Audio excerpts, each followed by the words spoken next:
Mr Speaker. I call the Honourable Pete Hodson. Why don't I just kind of start off where the previous Speaker, Amy Adams, more or less left off, which is her comment that when you run for office in this country, whether you're the General Secretary of a party or whether you're a candidate in a seat, one is limited by the amount that one can spend in the period leading up to the election, and those limits are all set down in law, and they're all pretty well policed, and if anyone breaks those limits, they lose their seat or they go to jail or both.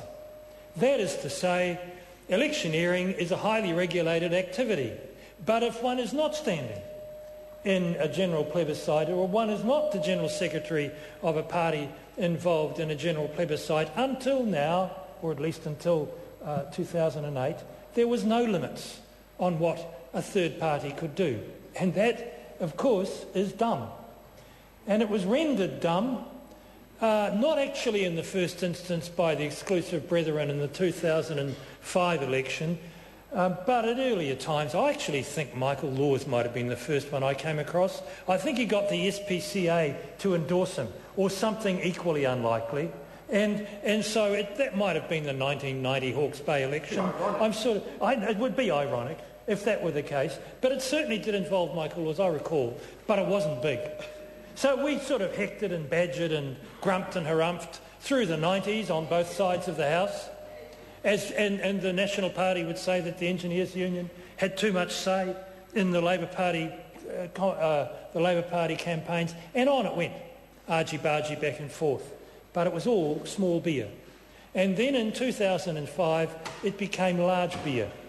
And that's why, and Leanne has laid that out, and I don't intend to go back over those most interesting of times. There's a whole book to be read on it if one wishes to.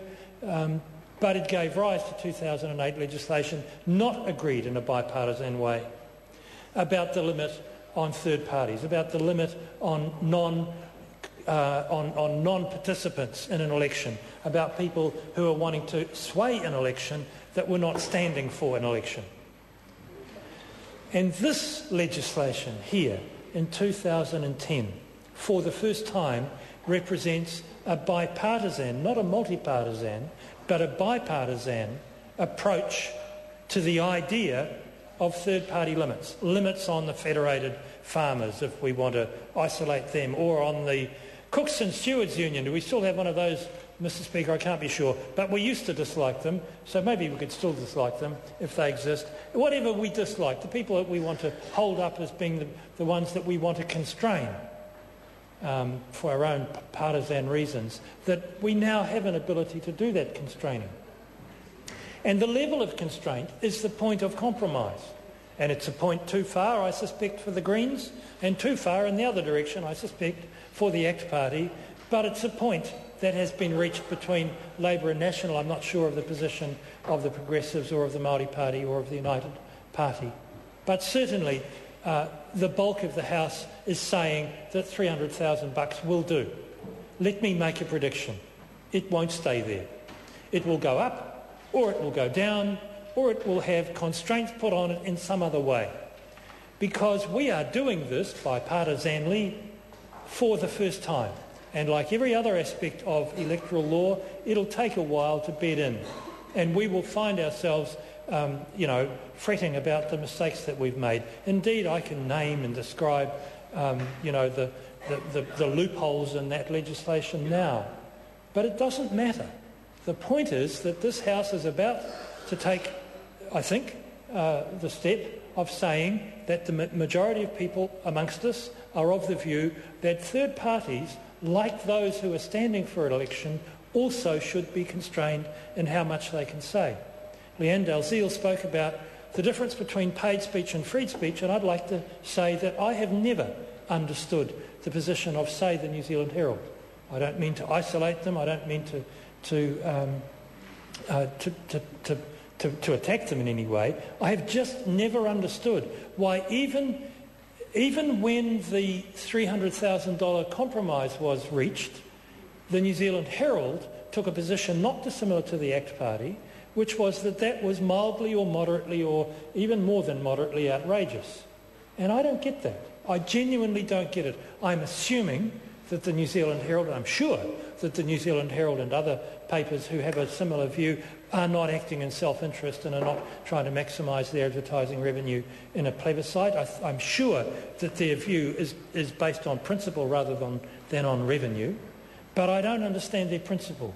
I don't understand why it is that our country would be better if it were to be the case that someone who was rich could go and materially influence the plebiscite by expending a bunch of money. I don't understand why that makes New Zealand a better place. And the New Zealand Herald seems to think that it does. So I just don't get that.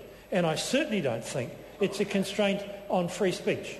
I certainly don't think it's a constraint on free speech. Free speech is being able to get on one's soapbox or to get one's letter to the editor printed in the aforementioned Herald, or to have to arrange a march down Queen Street and be covered by the entire media of the nation, or whatever it might be. That's free speech.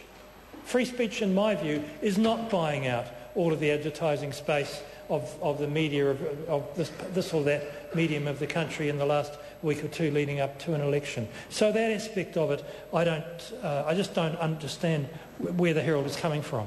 There's a couple of other things I want to say about electoral law in New Zealand, Mr. Chairman. The first thing is that Royal Commission report is a cracker. It's now 24, 25 years old. We only ever picked up half of it. We only ever got on top of some of their wisdom. The main thing that we did was that we picked up the bit that said, let's have MMP. And we all know that in a legislation coming in front of the House later today that we're putting that question back to a referendum. But 25 years ago they said, let's do it. And then around about 17 years ago we did do it. And then we've had MMP elections ever since. So that's come from that Royal Commission report. Lots of other things have not. One of them is the idea of third-party limits on spending. They got there long before the exclusive brethren did, long before, 20 years before. They said, hang on a minute, folks, it's dumb to constrain this candidate, but not to constrain this non-candidate. So they said, let's be careful about this. They started to do that thinking back then. Another thing that they said, which hasn't come to pass, and I think will, is they said there should be some measurable degree of state funding of political parties according to this, that or the other formula. And they offered up some formulae and said if you do it at $2 a vote or whatever it was, I've forgotten the details now, then that's what you would expect each political party to have. Now, on top of that, of course, political parties would want to fundraise. Who wouldn't? But I think that that's something that needs to be examined. And state funding, as it's called, we've always been too scared to do it. And my personal view is that our democracy would be better off for it. In Australia, where they do have it, they say it's not high enough. Well, that's a different debate. We don't have it here at all. And I think, of course, we do in the sense that we have some television time allocated to us, as the ACT Party is quick to point out whenever these debates arise. But we don't have it in a way which is transparent. And I think transparency is the name of the game here. The last thing I'd say before I sit down, Mr. Speaker, is that understandably the National Party, understandably, no criticism, understandably the National Party said we are not going to bind our Prime Minister to a specific date for an election. No Prime Minister in his or her right mind would do that. And I understand that because I've been around Prime Ministers on the other side who've been disinclined to give that power away. I think it's going to happen. I think it will happen one day, that we will move to a set date. Of course, we would have to have an ability to move away from that set date if ever the confidence of the House were lost. That's reasonable. But I do think that these are changes that are forthcoming. So with those remarks, I look forward to the passage of this legislation. Mr. Speaker.